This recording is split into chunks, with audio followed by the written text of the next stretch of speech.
दोस्तों, शिवलोक यानी जहां पर निराकार परब्रह्म सदाशिव अपने साकार शिव स्वरूप में मां शक्ति के साथ निवास करते हैं और यही वह लोक है जिसे पाना ही हर मनुष्य जीवन का परम उद्देश्य है, जहां पहुंचकर मनुष्य जीवन मरण के बंधन से मुक्त हो जाता है, यानी उसे मोक्ष की प्राप्ति हो जाती है और यहीं से पूरी सृष्टि की शुरुआत होती है और प्रलय के बाद फिर से सब कुछ इसी में विलीन हो जाता है। इसे ही ब्रह्मलोक और मोक्ष का धाम कहा गया है। लेकिन यहाँ तक पहुँचना आसान नहीं है, तो शिव प्राप्ति के लिए हमें क्या करना चाहिए, कैसे हमें शिव की अनुभूति हो सकती है और आखिरकार यह शिव लोक कहाँ पर है, इन सारे सवालों के जवाब आज आपको इस वीडियो में मिल जाएंगे, तो वीडियो को अंत तक जरूर देखना। ट्रू कॉमन ज्ञान के इस वीडियो में आपका दिल से स्वागत है। दोस्तों, मुख्यतः हम 3 लोक के बारे में जानते हैं, जिसे स्वर्ग लोक, भूलोक और पालोक कहा जाता है। जिसमें भूलोक पर हम मनुष्य निवास करते हैं, जिसे मृत्यु लोक या पृथ्वी लोक भी कहा जाता है। तो हमारे इस भूलोक के ऊपर स्वर्ग लोक और नीचे पाताल लोक है और इन तीनों लोकों से ऊपर ब्रह्मा, विष्णु और महेश के अलग अलग लोक है, जिसमें ब्रह्मा लोक, जिसे सत्य लोक भी कहा गया है, और यह 10 आयामों में से 5वां आयाम है, जहां ब्रह्मा जी निवास करते हैं। उसके ऊपर है कैलाश, जहां भगवान शंकर मां पार्वती के साथ निवास करते हैं, जिसे हिंदू शास्त्रों में 8वां आयाम भी कहा जाता है। उसके ऊपर 9वें आयाम में निवास करते हैं सत्यनारायण, जिसे पुराणों में वैकुंठ कहा गया है, और यहीं से नीचे के सभी आयामों की देखरेख होती है और बाकी सारे आयाम इसी आयाम से उत्पन्न होते हैं। लेकिन जो इन सब आयामों से भी परे हैं, जहां किसी भी आयाम का कोई नियम लागू नहीं पड़ता, यहीं से सृष्टि की शुरुआत होती है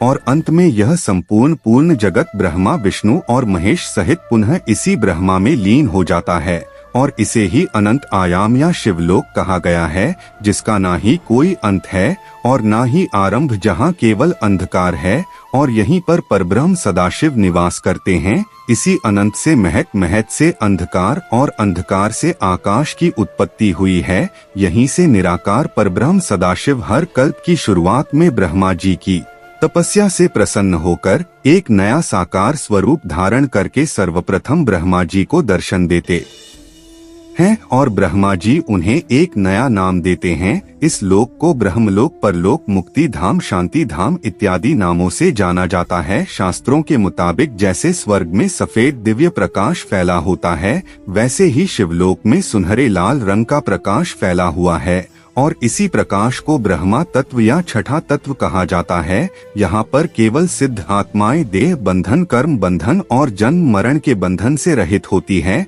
यानी यहाँ ना तो संकल्प है, ना वचन है और ना ही कर्म है। इस लोक में केवल परमपिता परमात्मा शिव के सिवाय अन्य कोई गुरु इत्यादि नहीं ले जा सकता और इस लोक में जाने के लिए सर्वप्रथम शिव को पाना पड़ता है, जो कि केवल गहरी ध्यान साधना और तपस्या से ही संभव है। इसीलिए हर कोई ऋषि, मुनि या तपस्वी हमेशा शिव की ध्यान साधना में लीन रहकर उन्हें पाने की कोशिश में लगे रहते हैं। शिव की अनुभूति करने के लिए एक ध्यान ही केवल सरल मार्ग है, यानी ध्यान के सतत अभ्यास से हमें शिव की अनुभूति का एहसास हो सकता है, क्योंकि जब हम ध्यान में प्रवेश करते हैं तब हमें केवल अंधकार ही दिखता है और उसी अंधकार में शिव निवास करते हैं। ध्यान में जैसे जैसे आपका मन सभी प्रकार के विचारों से मुक्त होने लगता है, आपको चारों तरफ केवल शांति महसूस होती है, आप किसी भी प्रकार के भय से मुक्त हो जाते हैं और आपका ध्यान केवल एक ही जगह पर स्थिर हो जाता है।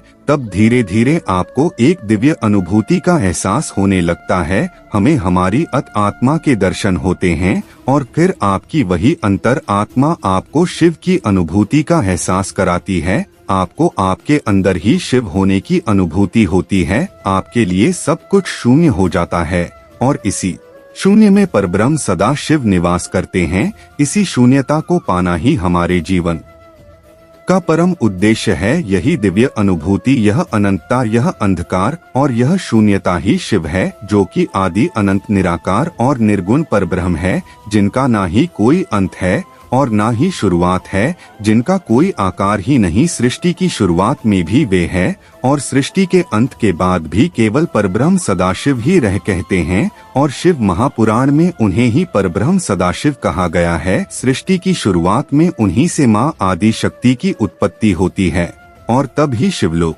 का भी निर्माण हुआ था, जो कि सभी लोकों और आयामों से भी परे है। वही अनंत आयाम है और वही शिवलोक है। तो हर मनुष्य को शिव प्राप्ति के लिए अच्छे कर्म के साथ साथ धर्म के मार्ग पर चलते हुए दान पुण्य निस्वार्थ सेवा और भक्ति करनी चाहिए। फिर चाहे आप किसी भी भगवान या देवी देवता को मानो, लेकिन अंततः आपको शिव की ही अनुभूति का एहसास होगा। यानी किसी भी देवी देवता की भक्ति अंततः आपको शिव के पास ही पहुंचाती है और इसी से मोक्ष की प्राप्ति होती है। तो चाहे केवल 10 मिनट के लिए ही सही, लेकिन हर रोज ध्यान करने से आपके जीवन में कई सारे अद्भुत बदलाव आ सकते हैं। इसीलिए शास्त्रों और पुराणों में ध्यान को इतना महत्व दिया गया है। दोस्तों, हमने ध्यान के ऊपर, हमारी कुंडलिनी शक्ति को जागृत करने के ऊपर और इस ब्रह्मांड के अद्भुत नियम पर अलग अलग वीडियो बनाई है, जिसे अगर आपने नहीं देखा तो एक बार जरूर देखना। उसकी लिंक आपको डिस्क्रिप्शन में मिल जाएगी।